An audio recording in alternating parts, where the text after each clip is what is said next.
Good morning, everyone. We all think of life as long, but life is not measured in years.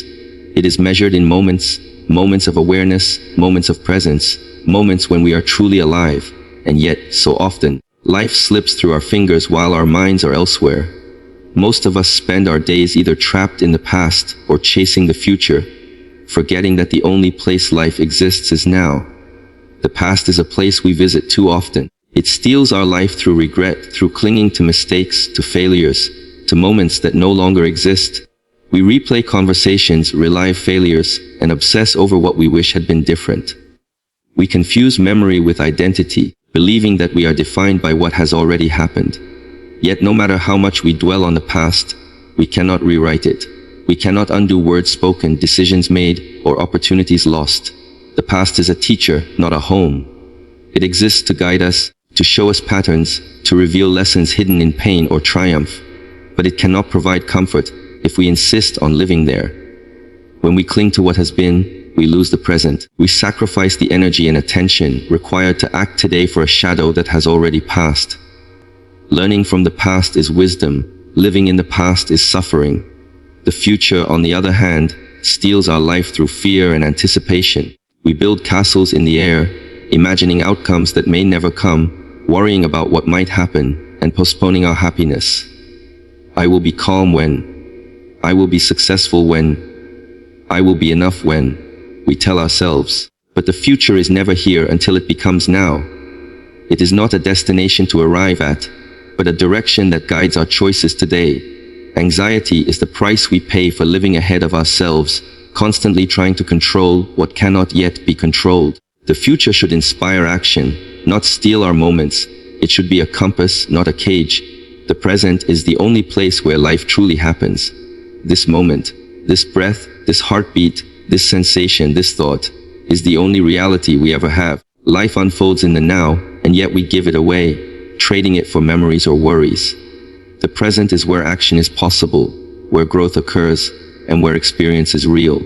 When we embrace it fully, we engage with life directly, without distortion, without distraction, without regret or fear. Every sound, every sight, every interaction holds significance if we allow ourselves to notice. Awareness of the present is freedom. It is where we cultivate clarity, strength, and peace. Attachment is what makes us suffer in the past and the future. We cling to people, to possessions, to ideas, and to outcomes, believing that our happiness depends on them. Yet life is impermanent. People change, circumstances shift, and desires fade. Attachment ties us to illusions, limiting our freedom, dictating our choices, and magnifying our suffering. To recognize attachment is to begin the process of liberation. To release our need to control what is fleeting allows us to act from wisdom, to respond with grace, and to live fully. Discipline is the tool that turns freedom from theory into reality. It is not restriction, but structure. It is the conscious shaping of habits, thoughts, and actions in alignment with our values and goals. Discipline allows the mind to focus, to persist, and to act intentionally rather than reactively. When we cultivate discipline, we are no longer prisoners of desire or distraction. Our actions are deliberate, our choices aligned, and our energy conserved for what truly matters. Discipline is freedom, the freedom to live intentionally, to act purposefully, and to navigate life with clarity. And above all, awareness is the highest form of power. It is the ability to observe our thoughts, emotions, and surroundings with precision, to notice patterns without being enslaved by them, and to respond with understanding rather than impulse. Awareness allows us to break free from the cycles of the past, to navigate the uncertainties of the future, and to embrace the present with clarity. It is both the lens through which we see reality and the compass by which we make choices. It is the power that transforms knowledge into wisdom, action into mastery, and life into lived experience. When we stop letting the past and future steal our life, when we release attachment, embrace discipline, and cultivate awareness, we reclaim the present. We learn to live fully, to act intentionally, to experience deeply, and to navigate life with clarity and freedom. Life is not waiting for some perfect moment, nor is it hiding in the past. It is happening now, in this breath, in this heartbeat, in this very moment, waiting for us to notice, waiting for us to live. The past is something that all of us carry with us, whether we are aware of it or not. It shapes our memories, our habits, our fears, and even our dreams. Many people spend a lifetime living in the past, walking around with the heavy burden of what once was, unable to see that the past is not a place to reside, but a teacher waiting to guide us. It is not a home, no matter how comforting or familiar it may seem. To think of the past as a home is to mistake familiarity for safety, repetition for progress, and nostalgia for wisdom. When we treat the past as a home, we begin to identify ourselves with it. We define who we are by the successes we have achieved, the mistakes we have made, the relationships that have ended, or the pain we have endured. We replay moments endlessly, believing that if we think about them enough, we can somehow change them or extract more meaning from them. Yet this is an illusion. The past is already complete. Its events are fixed, its outcomes determined. No matter how much we ruminate, no matter how many times we replay a memory in our minds, we cannot rewrite it. We cannot go back and undo mistakes, nor can we relive triumphs in the same way. To live in the past is to trap ourselves in a place where nothing can change, and yet everything feels urgent and unresolved. It is a strange paradox. We seek comfort in the past, yet the past offers no comfort because it is already gone. It is only a reflection of what has been, a mirror that shows us what we did, what we said, and what we felt, but it cannot offer the warmth or security that a real home provides. The past, however, does have immense value. Its true power lies in its ability to teach us. Every mistake, every loss, every moment of regret carries a lesson, a hidden thread that can guide our future actions. When we treat the past as a teacher rather than a home, we begin to shift our perspective. We stop clinging to what was and start observing it. We ask ourselves not how we can return to it, but how we can learn from it. A painful failure becomes an opportunity to understand our weaknesses. A broken relationship teaches us about communication and boundaries, and a moment of happiness shows us what is worth pursuing again. In this way, the past becomes a resource, not a trap. It is a library of experiences from which we can draw knowledge, insight, and wisdom. The more we study it with clarity and honesty, the more we equip ourselves to navigate the present and the future. Living in the past, however, distorts this process. When we make the past a home, we begin to romanticize it or vilify it, depending on our attachments. We may glorify certain moments, telling ourselves that life was better then, that we were happier, stronger, or freer. Or we may obsess over regrets, feeling guilt, shame, or resentment that paralyzes our present actions. Both approaches are forms of attachment that prevent growth. The past loses its value as a teacher when it becomes a home, because we no longer see it objectively. We are no longer learning from it, we are living in it, and that living is a form of stagnation. The key to understanding the past as a teacher is to develop a mindset of reflection without attachment. Reflection is different from dwelling. Reflection allows us to look back, analyze patterns, recognize mistakes, and celebrate achievements. Dwelling keeps us tethered to moments that no longer serve us, replaying them over and over until our minds become heavy with unprocessed emotions. In practicing reflection, we acknowledge the past, we honor it, but we do not allow it to dictate our present choices. We carry its lessons forward like a map or a guidebook, not like a set of chains. Another crucial aspect is acceptance. The past is unchangeable. Events occurred the way they did, people behaved the way they behaved, and circumstances unfolded as they unfolded. Resisting this reality only prolongs suffering. Acceptance does not mean approval or forgetting. It means recognizing the reality of what happened, understanding its impact on us, and choosing to extract meaning from it. When we accept the past in this way, we stop being victims of it. We stop blaming ourselves or others endlessly. We reclaim the energy that we once spent resisting it and redirect it toward creating a more mindful and intentional present. Memory itself is a tool in this process. Our recollections are not just echoes of events, they are instruments for understanding patterns, tendencies, and lessons. By observing our memories without judgment or attachment, we can discern which behaviors, thoughts, or emotional reactions serve us and which do not. This discernment is the essence of learning from the past.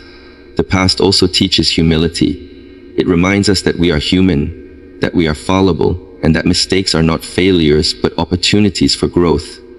Every misstep is a lesson in disguise, and every triumph is evidence of our capacity for perseverance and adaptation. In embracing this mindset, we transform the past from a static archive of what was into a dynamic classroom for what can be. Yet, this transformation requires effort and discipline. It requires us to resist the seductive pull of nostalgia and regret. It requires us to observe our memories without losing ourselves in them, to study without becoming trapped. When we succeed, the past no longer controls our emotions, limits our potential, or defines our identity. Instead, it informs our choices, deepens our understanding, and strengthens our resilience. The past, when treated as a teacher, becomes a silent companion, always present in its lessons, never dictating where we must go, always offering insight, never demanding residence. It encourages us to live fully in the present, armed with wisdom, and to move forward with clarity, carrying its lessons lightly but intentionally.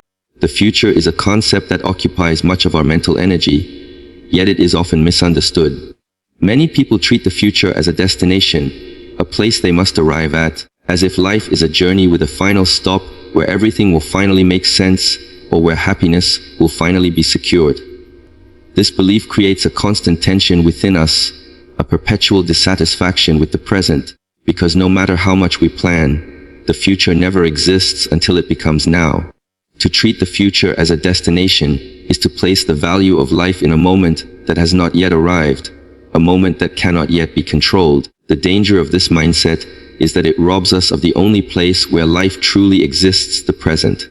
The future, in truth, is not a fixed point, not a reward waiting at the end of a long path, but a direction, a guiding principle, an orientation for our actions today. It is a compass, not a hotel. When we understand this distinction, we begin to see that our focus should not be on reaching some imagined, perfect tomorrow, but on using the future as a lens through which we make decisions and shape our behavior in the present. Thinking of the future as a destination encourages procrastination and anxiety. We tell ourselves that we will act when the right moment comes, that we will pursue our dreams when conditions are ideal, or that we will find contentment when certain achievements are realized.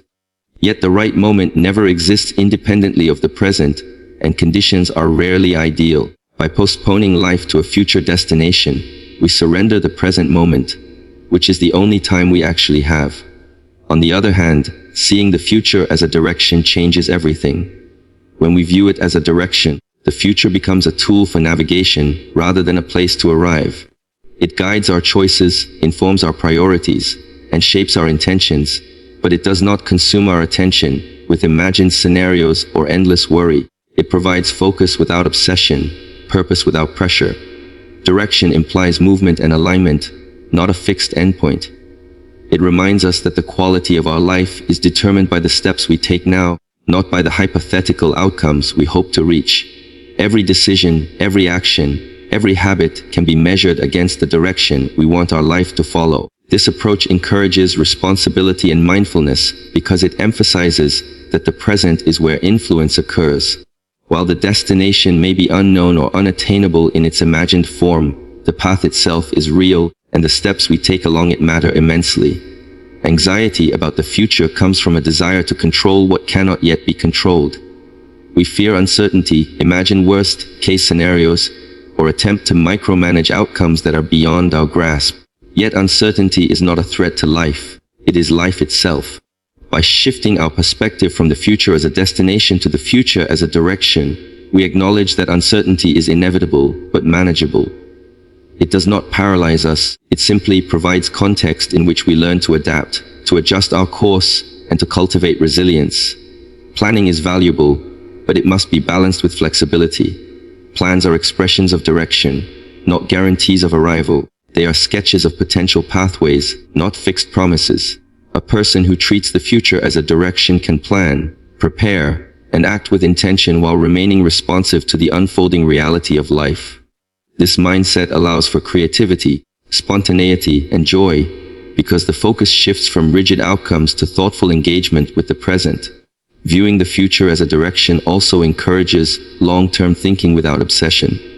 We can invest in skills, relationships, and personal growth, understanding that these actions accumulate value over time, without demanding immediate results. We see the connection between today and tomorrow, but we do not allow tomorrow to overshadow today. The present becomes a laboratory where we test our decisions, refine our habits, and build resilience. Direction provides motivation without anxiety. It gives us a sense of purpose without the illusion of certainty. It invites us to act, to move, to strive, to learn, and to grow in alignment with our values, knowing that life is a continuous journey of adjustment rather than a final destination to reach. When we think of the future as a direction rather than a destination, fear loses its power. We stop chasing an idealized tomorrow and start engaging meaningfully with today. We become more patient, more deliberate, more aware, because we understand that life unfolds moment by moment, and that the journey itself is where growth and meaning reside. This perspective transforms our relationship with time. The future becomes a guidepost, a horizon that inspires movement without imposing pressure, a principle that aligns our choices without dictating our happiness, a direction that informs our actions, not a finish line that defines our worth. The present is the only place where life actually occurs. All of our experiences, emotions, decisions, and actions unfold in the now. Yet so often, our minds are elsewhere, lost in the memories of the past or consumed by anticipation of the future. When we live in those spaces, we miss the moments that truly constitute life. We think that happiness will arrive once past mistakes are corrected or once future goals are achieved, but these are illusions. Life does not pause until we are ready, and the present does not wait for our permission. It is constantly moving, constantly unfolding, and constantly demanding attention. Every sensation, every interaction, every breath occurs in the present, and yet we habitually overlook it. This oversight is subtle and deceptive. The mind convinces us that the past and the future are more important than the present, that understanding what has happened or planning what will happen will somehow secure our life. But in truth, the past only exists as memory, and the future only exists as anticipation. Both are abstract constructs. The present, on the other hand, is tangible, real, and immediate. To live fully in the present is not merely to observe it, but to immerse ourselves in it, to act consciously, to engage deeply with what is unfolding. It requires awareness and attention, qualities that must be cultivated deliberately, because the human mind is naturally inclined to wander. We have evolved to predict and remember. This is why thoughts of the past and future arise so frequently. However, this capacity, while useful, becomes detrimental when it dominates our awareness. Living predominantly in memory or imagination leads to a life half-lived, in which the richness of each moment is obscured by distraction. The present demands our attention because it is the only time in which action is possible. Change, growth, learning, and experience all take place now. No amount of reflection on the past can alter the moment at hand, and no amount of planning for the future can substitute for action in the present. The present is where influence exists. If we wish to improve ourselves, strengthen relationships, or pursue meaningful work, it can only be done now. Waiting for a perfect moment in the future, or dwelling on past errors, is a form of postponement that diminishes the quality and impact of our life. Fully inhabiting the present requires clarity and intention. It requires noticing details that are often overlooked: the warmth of sunlight on the skin, the tone of a loved one's voice, the rhythm of our own breath. These are the anchors of awareness, small but powerful reminders that life is happening now. Each sensory experience, each thought, each interaction contains layers of depth that can only be appreciated if we are attentive. Living in the present also means accepting what is without resistance. Life in the now is not always comfortable, convenient, or pleasant. Challenges arise, pain occurs, and unexpected events disrupt our plans. Yet resistance to what is only prolongs suffering. By meeting the present moment with acceptance, we acknowledge reality without judgment, respond with clarity, and conserve energy for meaningful action, rather than futile struggle. Mindfulness, the practice of paying attention to the present, reinforces this principle.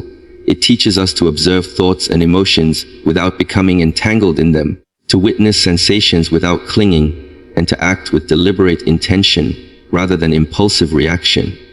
Through mindfulness, we begin to recognize that the present is not a fleeting obstacle to be endured on the way to some future reward, but the very fabric of existence in which life is woven. The present is also the convergence of all possibilities.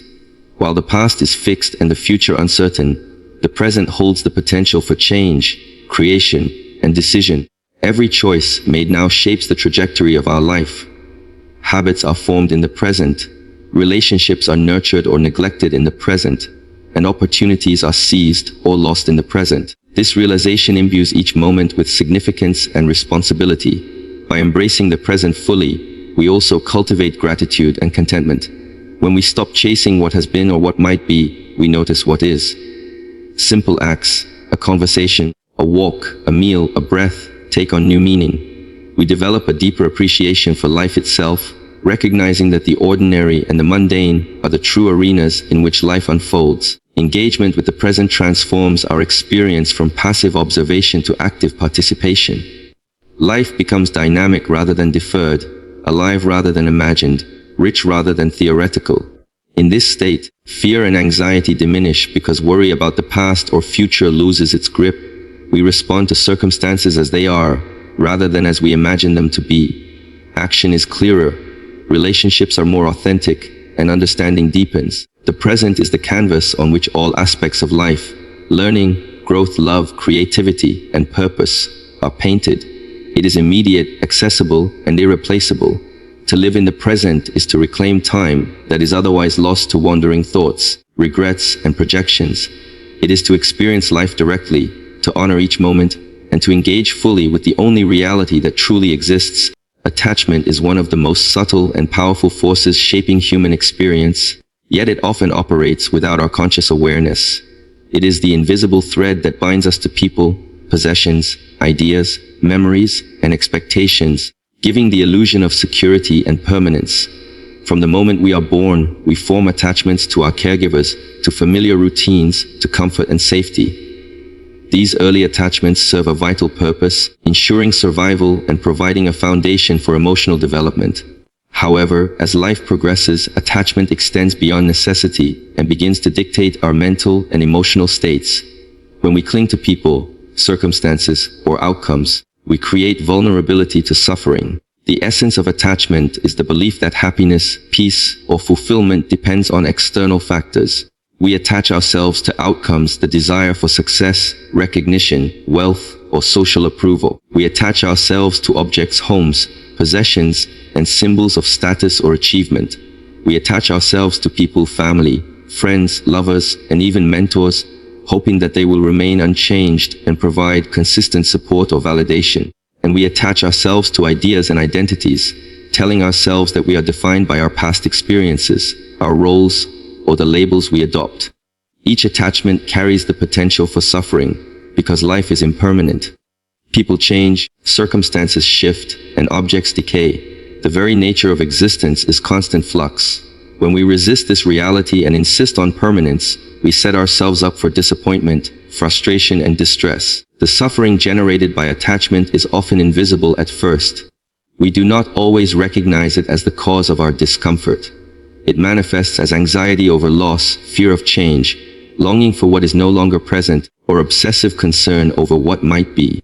Even pleasure becomes a double-edged sword, because the more we desire to hold onto a pleasurable experience, the more we fear its end. Our minds are caught in a cycle, wanting, clinging, and resisting the natural flow of life. Attachment also limits freedom. When we are attached, our choices are constrained by fear and desire.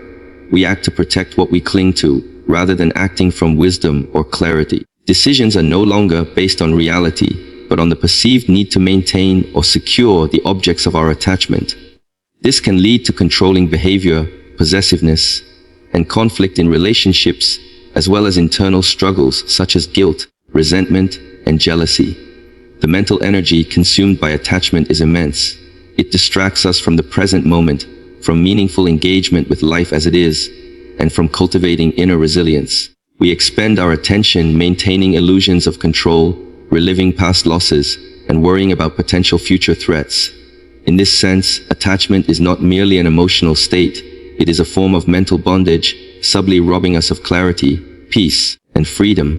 Understanding attachment requires careful observation and honesty. We must recognize the ways we cling, sometimes to material objects, sometimes to people, sometimes to ideas of self, and sometimes to the idea of how life should unfold. Awareness is the first step toward liberation, because we cannot change what we cannot see.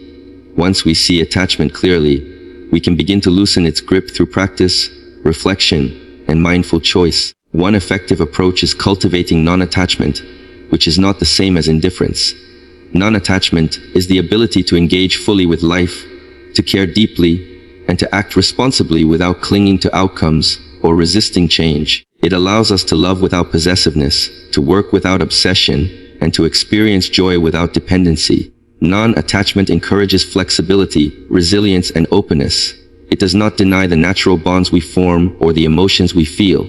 Instead, it provides the freedom to experience them without being controlled by them. Another dimension of addressing attachment is embracing impermanence. By observing that all things, relationships, possessions, emotions, and even life itself, are transient, we can begin to release the illusion of permanence. This recognition does not diminish the value of life, it deepens it. Each moment, each encounter, each sensation becomes precious precisely because it is fleeting. We learn to cherish without clinging, to engage without entrapment, and to act without desperation. Letting go of attachment also requires self-awareness and introspection. We must examine why we cling, what fears or insecurities drive our need for control, and how our attachments shape our sense of identity. By understanding the root causes, we can begin to disentangle ourselves from patterns that generate suffering. Meditation, reflection, and mindful practice are tools that strengthen this capacity, teaching the mind to observe without being ensnared, to experience without dependence, and to respond rather than react. Ultimately, recognizing attachment as the root of mental suffering empowers us to reclaim our lives. It allows us to navigate relationships, challenges, and desires with equanimity, to experience joy without obsession, and to face loss without devastation. It opens the door to a state of clarity, in which we are not driven by compulsions, but guided by understanding, not imprisoned by fear, but liberated through insight. Discipline is often misunderstood as a form of restriction, a set of rules that limit choice and impose rigidity on life. Many think of discipline as an external constraint, a burdensome obligation that must be endured to achieve some distant reward. In truth, discipline is the foundation of freedom. It is the conscious structuring of one's actions, thoughts, and habits to align with long-term goals and values. And in doing so, it liberates the mind from chaos, distraction, and the tyranny of immediate impulses. Without discipline, life is fragmented. We drift from task to task, desire to desire, emotion to emotion, and circumstance to circumstance, believing that freedom is found in the absence of structure. Yet this apparent freedom is an illusion. A mind without discipline is enslaved by whims, reactive tendencies, and fleeting pleasures. It is constantly at the mercy of external circumstances, unable to exert meaningful control over its choices or direction. Discipline, by contrast, is not about rigid control over life's natural flow, but about creating a framework in which freedom can flourish. It is the practice of intentionally directing attention and energy toward what matters most, while minimizing the influence of distractions and impulses that detract from our goals. In this sense, discipline is a form of empowerment. The disciplined mind is like a well-trained instrument, capable of producing precise and consistent results. It allows us to focus, to act deliberately, and to sustain effort over time, even in the face of difficulty or boredom.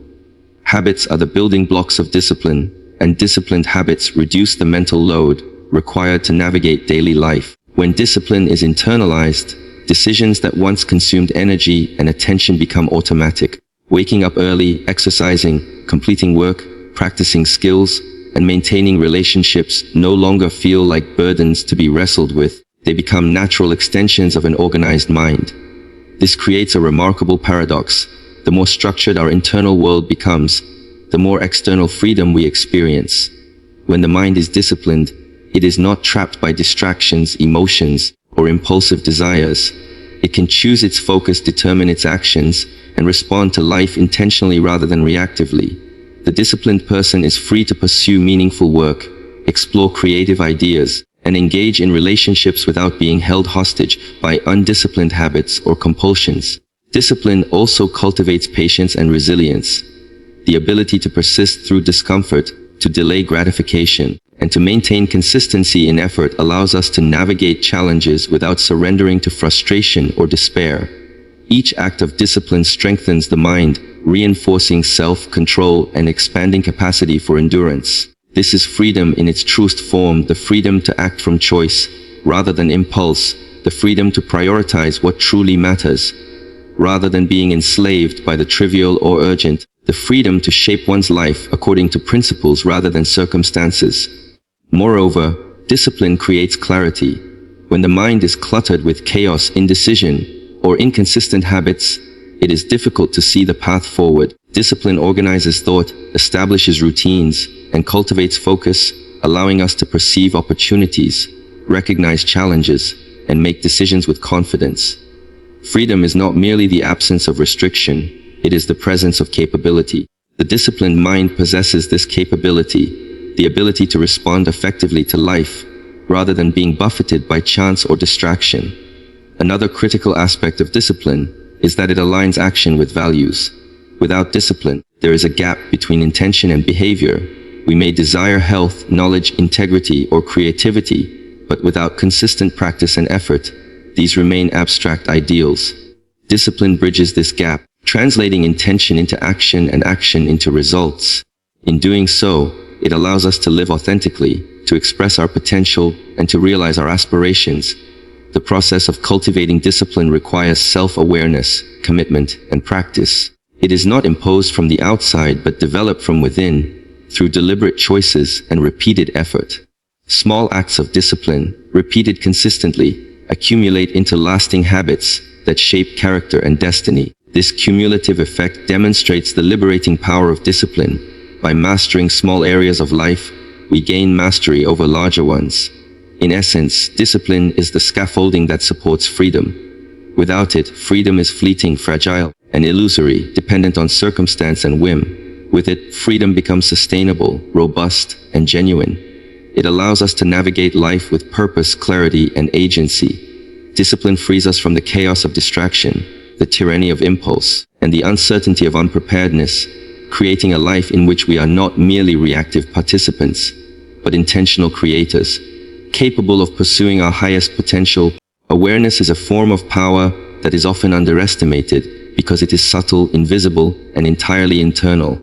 Unlike wealth, status, or physical strength, awareness cannot be measured or displayed, yet it governs every aspect of how we experience and influence the world. Awareness is the ability to observe thoughts, emotions, behaviors, and circumstances with clarity and precision. It is the capacity to notice without immediately reacting, to perceive patterns without being consumed by them, and to understand the consequences of our actions before they unfold. While knowledge provides information and skill provides ability, awareness provides context. It allows us to see what is truly happening in the present, beyond the distortions of habit, attachment, or desire. In this sense, awareness is not merely a passive state of observation. It is an active engagement with reality. It empowers us to respond with intelligence rather than react with impulse, to act with intention rather than drift in confusion, and to navigate the complexities of life with discernment rather than being overwhelmed. One of the primary ways awareness manifests as power is in self-mastery. A person who is aware can recognize emotional triggers, habitual responses, and unconscious patterns that often govern behavior. By noticing these dynamics, it becomes possible to intervene, to choose a different response, and to break free from cycles that lead to suffering or conflict. Awareness illuminates the internal landscape of the mind, exposing blind spots that would otherwise remain hidden, and providing the opportunity to cultivate habits, thoughts, and emotions that are aligned with one's values and goals. Awareness is also power in social interactions. When we are truly present and attentive, we perceive not just words but subtleties in tone, expression, and body language. We become attuned to others' emotions, intentions, and needs, allowing for more effective communication, empathy, and connection. This does not mean manipulation or control, but the ability to engage with others authentically and wisely. By being aware, we gain influence not through force, but through understanding, presence, and responsiveness. Furthermore, awareness provides freedom from the tyranny of thought. Most of the mental suffering we experience is created by unexamined beliefs, assumptions, and narratives. We react automatically to memories, projections, and imagined fears, believing them to be reality. Awareness allows us to step back from this automaticity, to witness the mind's processes without being swept away, and to recognize that thoughts and emotions are not commands, but phenomena that can be observed and guided. In this sense, awareness is liberation. It frees us from compulsive patterns, from attachment to outcomes, and from identification with transient states of mind. Awareness enhances decision-making. Choices made unconsciously are often reactive, impulsive, or limited by incomplete understanding. Choices made with awareness are informed, deliberate, and aligned with both principles and long-term consequences. This ability to act with insight rather than instinct is a profound form of power because it shapes the trajectory of life. Small acts of awareness, repeated consistently, accumulate into mastery over self, influence over circumstances, and clarity of purpose. Awareness also amplifies learning. To truly learn from experience requires more than memory. It requires attentive observation of cause and effect, reflection on outcomes, and recognition of one's own role in events. An aware mind can extract lessons from both success and failure, integrate them, and apply them skillfully in the future. It transforms experience into wisdom, which is a far more potent asset than mere knowledge or talent. Importantly, awareness connects the inner and outer worlds. We become conscious not only of ourselves, but of the broader patterns that govern life's societal dynamics, natural rhythms, and relational energies. This expanded perspective allows us to navigate complexity with balance and poise, to act in ways that are effective and ethical, and to anticipate challenges before they become crises. Awareness is also a source of resilience. In moments of difficulty, an aware individual can maintain perspective, recognize impermanence, and respond with equanimity rather than panic. Awareness provides a steady foundation upon which strength, courage, and adaptability are built. The cultivation of awareness is a continuous practice. It requires intention, attention, and the willingness to observe without judgment. Techniques such as meditation, reflective journaling, mindful observation, and conscious inquiry strengthen awareness over time. The mind, like a muscle, grows stronger and more capable with repeated practice. Ultimately, awareness is the highest form of power because it precedes and informs all other forms. Physical strength without awareness can be misdirected. Wealth without awareness can be squandered. Knowledge without awareness can be misunderstood or misapplied. Awareness governs the mind, guides action, and shapes life itself. It is both the lens through which reality is seen and the compass by which choices are made, the silent engine of intentional living.